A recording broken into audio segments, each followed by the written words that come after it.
del collar, que son las diferentes vidas, con un proceso evolutivo dentro de un plan espiritual divino, donde la evolución no es solo el evolucionismo darwinista o neodarwinista, sino que es una evolución espiritual que tiene un propósito muy específico, porque el mundo creado por la voluntad divina se encamina hacia algún lugar y no es solo un juego del absoluto puramente ilusorio, sino que va en serio también este mundo, este plano. Pero no termina ahí, en ese camino hacia el ser. Una vez vamos integrando nuestra sombra, reconociéndola, pero no identificándonos con ella, aquí apretense los cinturones de seguridad porque vamos a volar a alturas que pueden provocar vértigo en los no acostumbrados a esas alturas.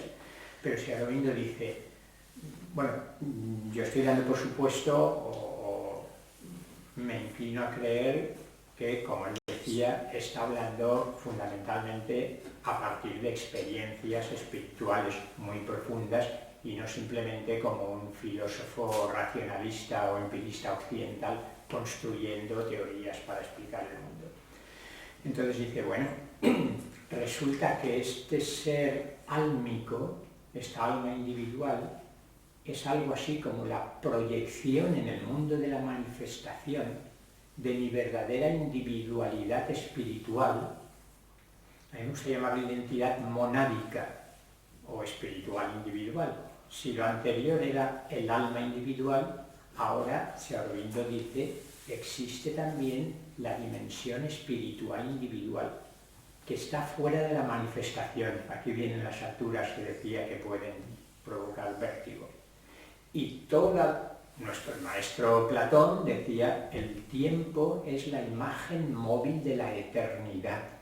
Pues este Jivatman, en terminología del Aurobindo, esta mónada, no cerrada como en el caso de Leibniz, sino una mónada abierta, que supone que estamos en comunión permanente con el absoluto desde siempre y para siempre, y eso es lo que puedo recordar y recrear en esta encarnación, descubro otra dimensión todavía más profunda de mi identidad.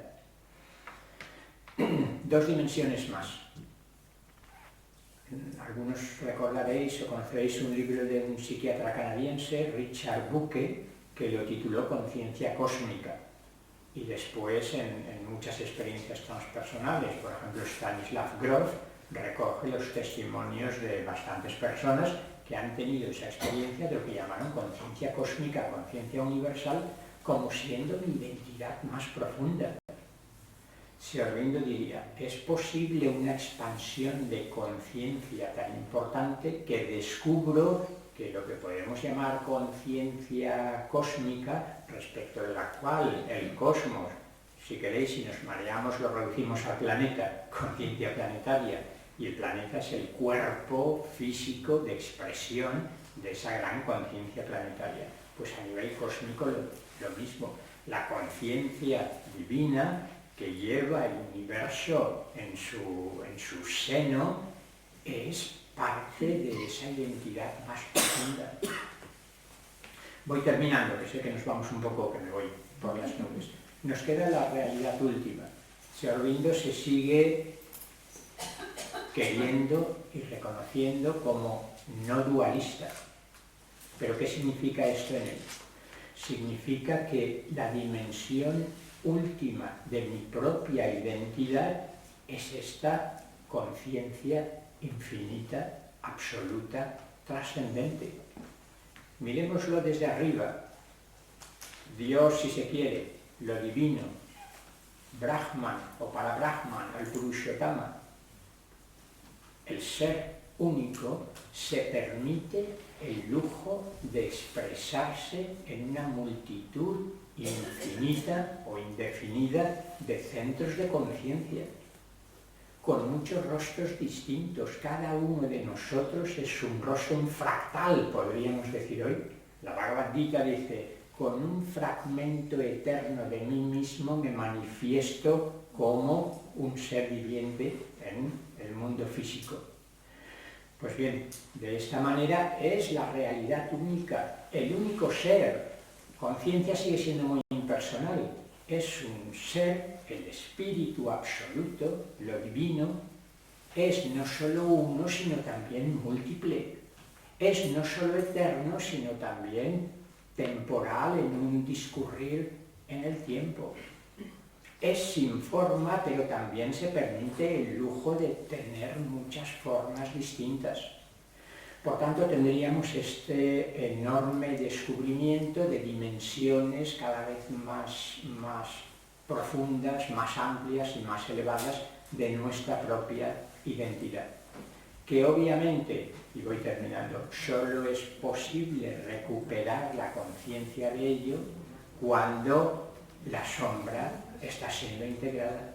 Si no estoy limitado por mi ego y por lo que reprimo de mi ego, que es lo que se convierte en la sombra.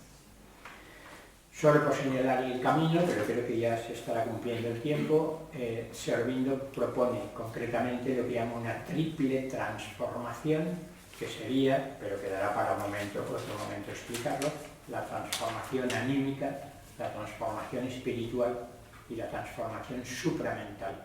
Creo que no había salido todavía el término supramental, pero es el concepto y la realidad más importante en todo el pensamiento y la acción de Sri Aurobindo. Lo dejo ahí simplemente esbozado para no pasarme, si no es que me pasaría del tiempo, con la propuesta de ese trabajo integral que supone una transformación psicológica, integrando la sombra, una transformación anímica, descubriendo el alma que soy, una transformación espiritual, que no explico en el momento que es, y una transformación supramental para espiritualizar toda la materia, para supramentalizar hasta nuestra mente, nuestras emociones, nuestro vital y nuestro cuerpo físico, porque también esto, como parte del absoluto, tiene un sentido y una razón de ser. Por tanto, esto sí que termino.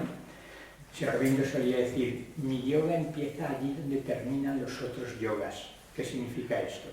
Que generalmente la meta última de los restantes yogas tradicionales era alcanzar la liberación, moksha, mukti, salir del samsara, de la rueda de nacimientos y muertes. Sri Aurobindo dice, no, esa liberación, que tradicionalmente es liberarme del mundo y liberarme del cuerpo, es el primer paso de nuestro enfoque. Después de eso, lo que tengo que hacer es seguir siendo libre, pero en el mundo y en el cuerpo, y realizar esa triple transformación para que todo el potencial divino pueda expresarse a través incluso de estos cuerpos. Vale, pues dejémoslo ahí con esa introducción, ese abrazo a la sombra en un contexto mucho más amplio, que es el de ser en su multidimensionalidad, si se quiere. Muchas gracias.